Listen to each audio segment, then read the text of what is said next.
አመሰግናለሁ ፋሲል ነፍሳቸውን ይማር። እንግዲህ ወደ ሀገራችን ተጨባጭውን ታስናልፍ በተለይ ፖለቲካው ምርጫው በሚመጣበት እየተቃረበ ሲመጣ አዳዲስ ፓርቲዎች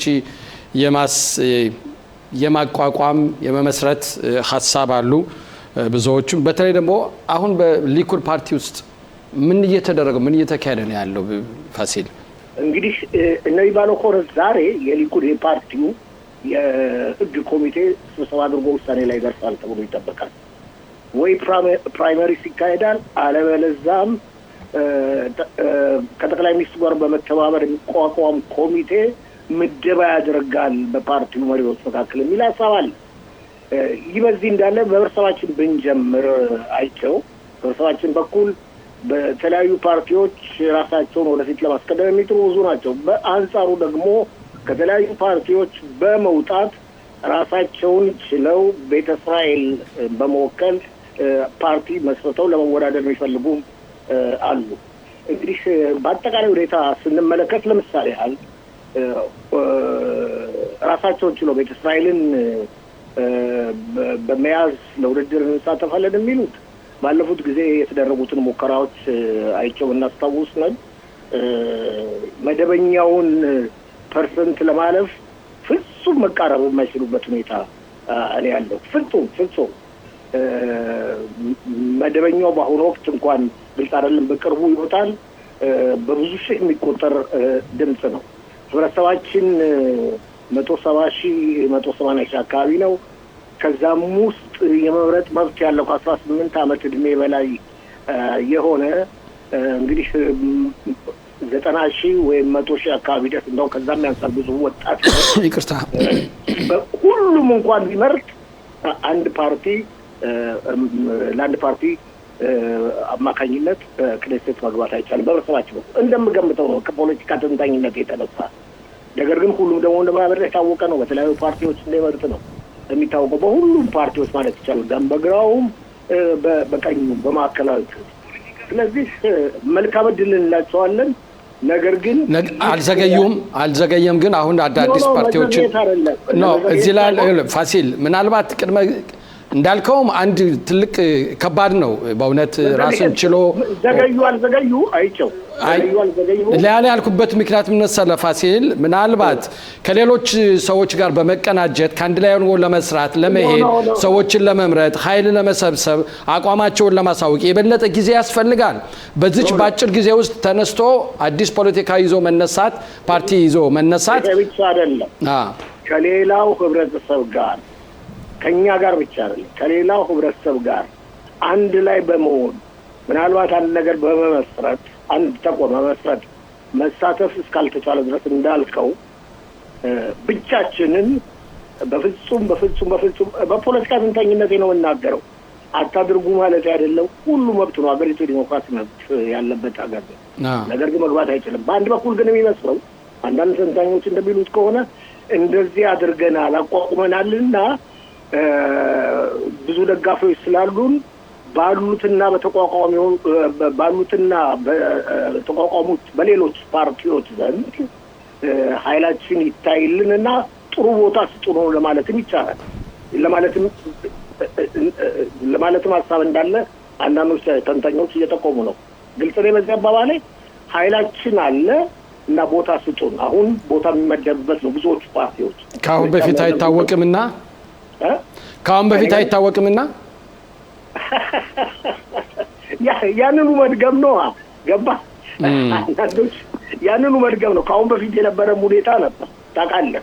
ያዋጣል ግን አሁን ለምሳሌ አሁን የነበሩ ፓርቲዎች አሉ። ለምሳሌ ካሉት ነባር ፓርቲዎች በሚፈልጉበት ቦታ እንኳን እንደሱ ባይቀበልም ለምሳሌ ብዙ ሌላ ፓርቲዎች አሉ፣ የቀኝ ክንፍ እንደ መሀከለኛም ያሉም አሉ።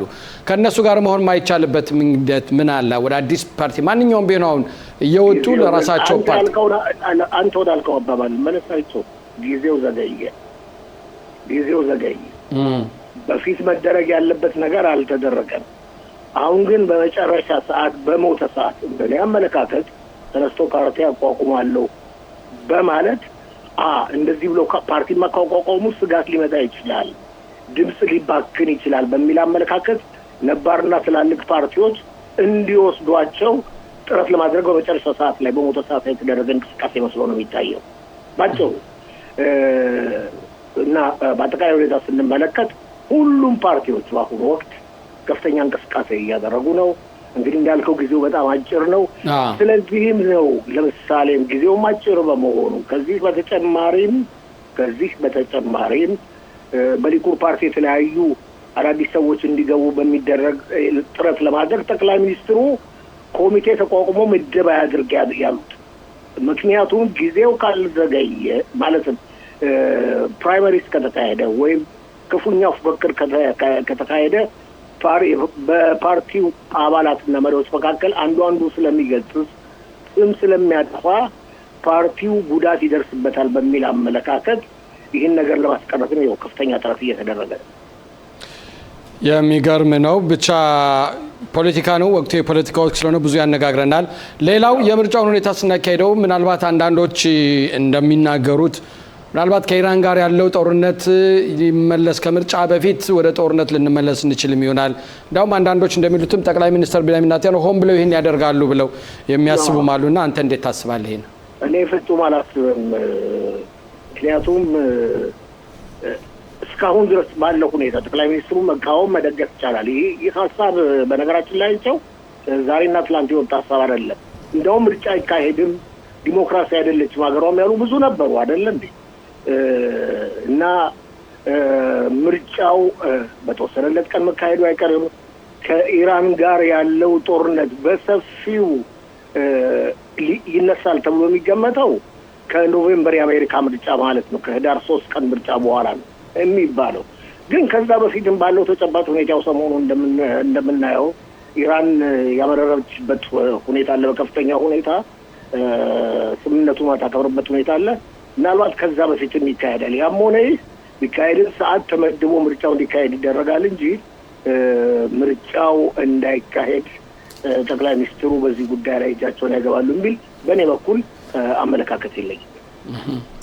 አንዳንድ የውጭ ሀገር ጣልቃ ገብነት የሚባል ነገርም አለ። አሜሪካኖች በዚህ ዙሪያ በምርጫው ዙሪያ ጣልቃ የሚገቡበት መንገድ ይኖራል ወይ? እንደ በተለይ ጠቅላይ ሚኒስትር ቢንያሚን ኔታንያሁን በተመለከተ የተናገሩት ነገር አለ ዶናልድ ትራምፕ ከዚህ ጋር በማያያዝ ማለት ነው። ቢቢን ቢመረጥ ደስ ይለኛል፣ ግን ነሆኑ እነማን ናቸው ሌሎች ተወዳዳሪዎች ብሎ የጠየቁበት ሁኔታም አለና እንዴት ታየዋለህ? ይሄንስ ጥሩ ጥያቄ ነው። በመጀመሪያ ደረጃ አይቼው በይፋ የመደገፉ ሁኔታ ይህ የመጀመሪያ ጊዜ አይደለም። የግራ ክንፍ ፓርቲዎችን መሪዎች የዲሞክራት ፓርቲዎች ደግፈዋል ታውቃለህ። አንዱና ትልቁ እኔ ትዝ የሚለኝ ብዙ አመት ሆኖታል፣ ሻሚርና ራቢን በተወዳደሩበት ጊዜ በወቅቱ የነበሩት እንደመስለኝ ከሆነ ክሊንተን ደጋግመው ድጋፍ በመስጠታቸው ራቢን ይቅርታ ጆርጅ ቡሽ ናቸው። ጆርጅ ቡሽ ክሊንተን አይደሉም። ጆርጅ ቡሽ አባትየው ድጋፍ በመስጠታቸው ራቢን ለሻሚር እንዳውም በወቅቱ የአዲስ ገቢዎች ቁጥር ከፍተኛ ስለነበረ የብድር ዋስትና በወቅቱ በ1990ዎቹ መሰለኝ የብድር ዋስትና አሜሪካ እንድትሰጥ የቀረበውን ሀሳብ ሻሚር ጠቅላይ ሚኒስትር በመሆናቸው ከልክለው በኋላ ራቢን ሲመረጡ ሁሉ ሰጥተዋል። ይህ አዲስ አይደለም። አሁን ዶናልድ ትራምፕ ጠቅላይ ሚኒስትር ቢንያሚን ኔታንያሁ እንደሚደግፉ የታወቀ ነው። የዲሞክራት ፓርቲ መሪዎች በአሁኑ ወቅት ያሉት መሪዎች ኦባማንም ጨምሮ ካሜላ ሃሪስንም ሌሎችም ደግሞ አይዝንኮትን እንደሚደግፉ የተገለጸ ነው። አይዝንኮት ከዲሞክራት ፓርቲ መሪዎች ጋር ከፍተኛ ግንኙነት ያላቸው ናቸው።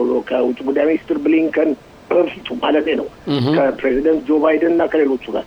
ስለዚህ እንደ ፓርቲዎቹ ልዩነት ነው። የሪፐብሊካን ፓርቲ የሊኩድን ፓርቲ የቀኝ ክንፍ ፓርቲዎችን ይደግፋል። የዲሞክራት ፓርቲ ደግሞ የግራ ክንፍ ፓርቲዎችን ይደግፋል። እንዳውም በአሁኑ ወቅት ለቅስቀሳ ያቋቋሙት ቡድን አይዝንኮት ከፍተኛ አማካሪው የአሜሪካ ዲሞክራት ፓርቲ አማካሪ የነበሩ ከአሜሪካን ተቀጥረው የመጡ ናቸው። ስለዚህ ይሄ ነገር ከማን የተወሰደ ነው? ጠቅላይ ሚኒስትር ቢንያሚን ኔታንያሁ በሰዓቱም እንደዚህ አድርገው ነበር አይደል? እኮ ሁሉም ያለ ነገር ነው። አንዱ መደገፉ፣ ከዚህ ደግሞ ሌላውን የአሜሪካው መደገፉ። አሜሪካኖች በአውሮፓ በሚደረገው ምርጫ ለምሳሌ ያህል በሁንጋሪ በተደረገው ምርጫ የቀኝ ክንፉን ደግፎ ነበር። ምክትል ፕሬዚደንቱ እዛ ድረስ በመሄድ ቅስቀሳ ሁሉ አድርገው ነበር። በብሪታንያ ለምሳሌ ብንወስድ በአሁኑ ወቅት ያለውን መንግስት የትራምፕ መንግስት አይወደውምም፣ አያፈቅረውምም፣ አያቀርበውምም። ምክንያቱም የሰራተኞች ፓርቲ ነው፣ ግራ ክንፍ ፓርቲ ነው። ማክሮን ጋር ብንሄድም ማዕከላዊ ክንፍ በመሆናቸው በየጊዜው ማክሮንን እንዴት ዶናልድ ትራምፕ እንደሚዘልፉ ታውቃለህ። ጀርመን ለምሳሌ ብንወስድ እንደ ጠቅላይ ሚኒስትር ቢንያሚን ኔታንያሁ የቀኝ ክንፍ የሚከተል ፓርቲ ስለሆነ ከትራምፕ ጋር ጥሩ ፍቅርና ጥሩ ወዳጅነት አለው።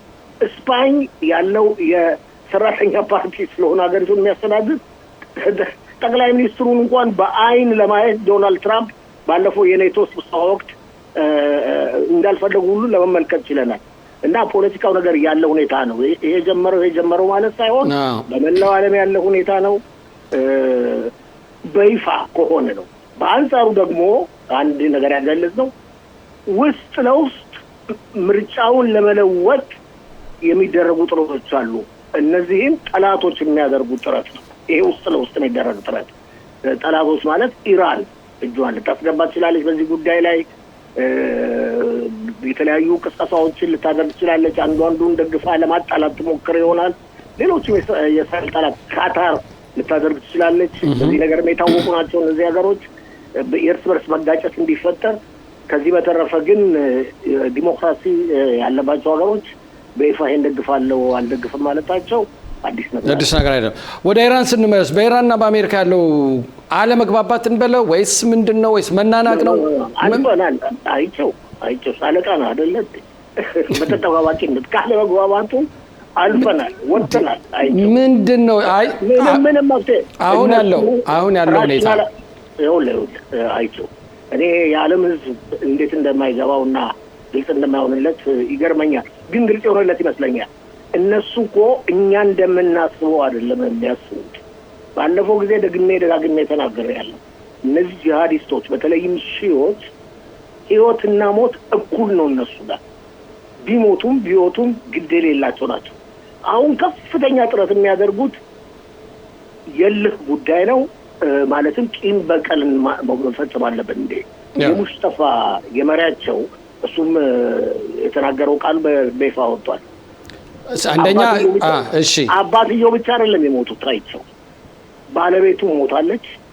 እንደመሰለ ከሆነ ልጆቹ ሞተዋል። እና ቂም በቀል መፈጸም አለብን ይላሉ። ከአባትየው የባሱ እንዲያውም እሳቸው ቀንደኛ ጸረ እስራኤል እንቅስቃሴ ከሚያራምዱት እንዲያውም የእሳቸው ይብሳል ይባላል። ነገር ግን እዚህ ላይ አሜሪካ አሁን አብዛኛውን ጊዜ የምትወስደው ያለ እርምጃ ወይ ጦርነት አትለውም፣ ጦርነት አይደለም፣ ወደ ጦርነቱ በደንብ አትመለስም። አብዛኛውን ያለውን ክብደቷን በሙሉ የምትወስደው በሰላማዊ መንገድ ለመመለስ ነው።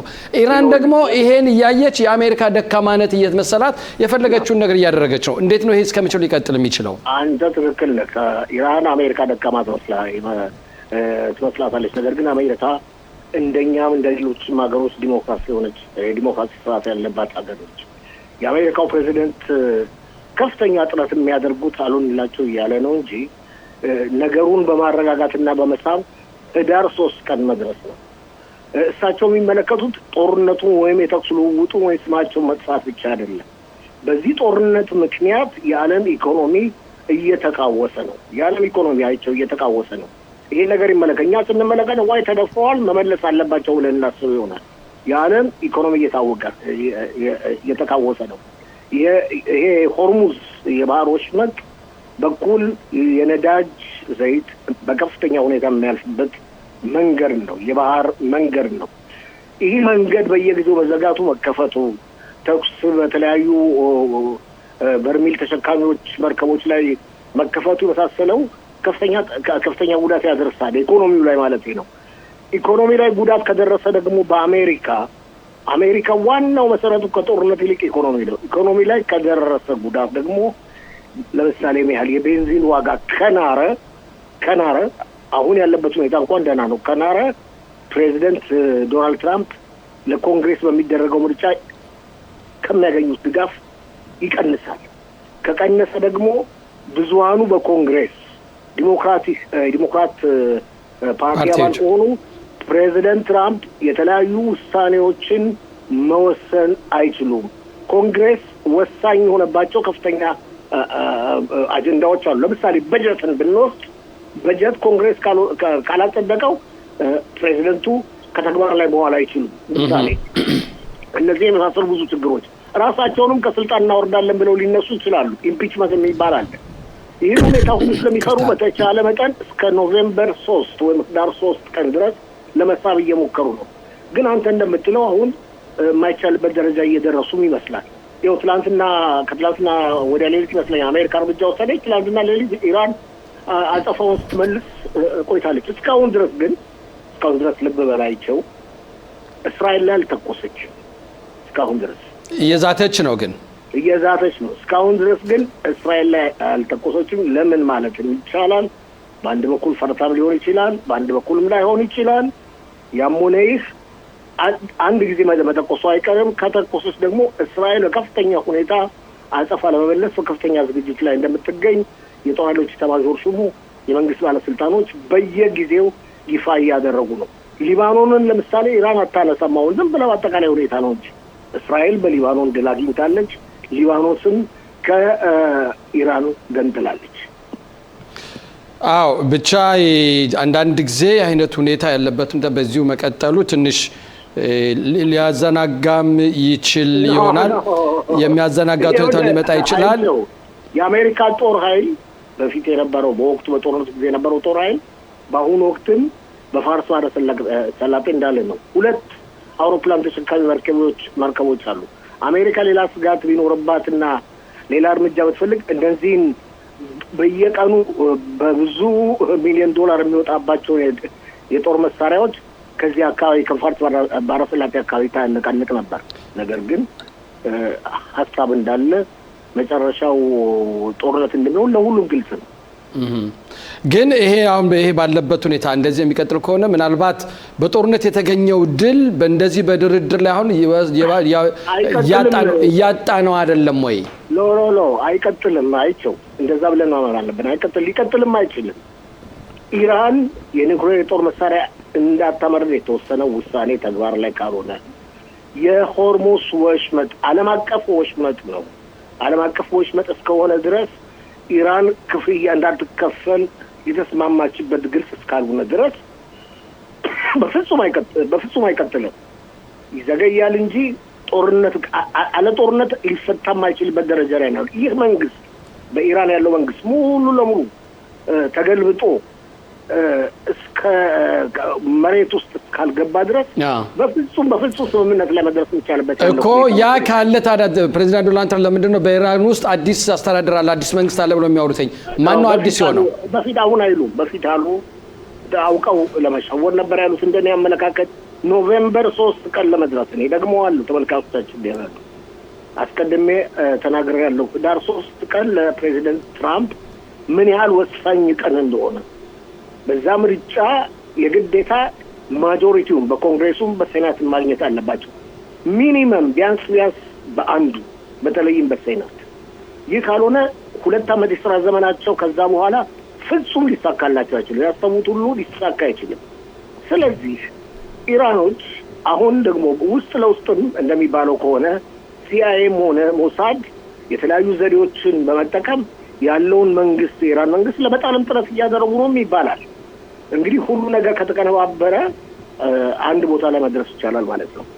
አንዳንዶች የሚሉት ደግሞ ምንድነው አሜሪካና እስራኤል ባንድ ላይ ሆነው ይህ መንግስት መጣል የማይችሉበት መንገድ አለ፣ ራሳቸው ለእጃቸው ላይ የሚያደርጉት የውስጥ የማይታወቅ ነገር ይኖራል እያሉ የሚያስወሩም አሉ። እንግዲህ ይሄ ዝም ብሎ ማወላበድ ይባላል ነው ባጭሩ።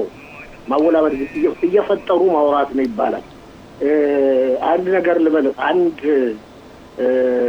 ዩቲዩብ ጣቢያ ከሚሊዮን በላይ ተከታዮች አሉት ኢትዮጵያዊ የዩቲዩብ ጣቢያ ነው ያለው ነገር አለ። ለምሳሌ F-35 አውሮፕላንን አሜሪካ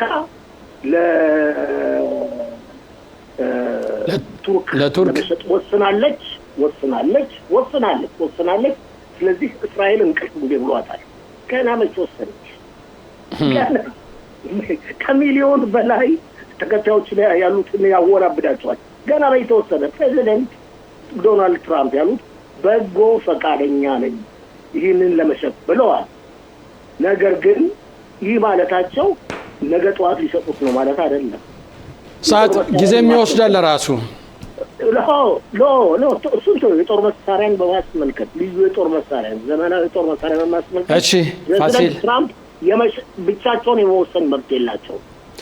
ፋሲል እናመሰግናለን ለሰጠህን ሰፋ ያለ ማብራሪያ። መልካም ቀን።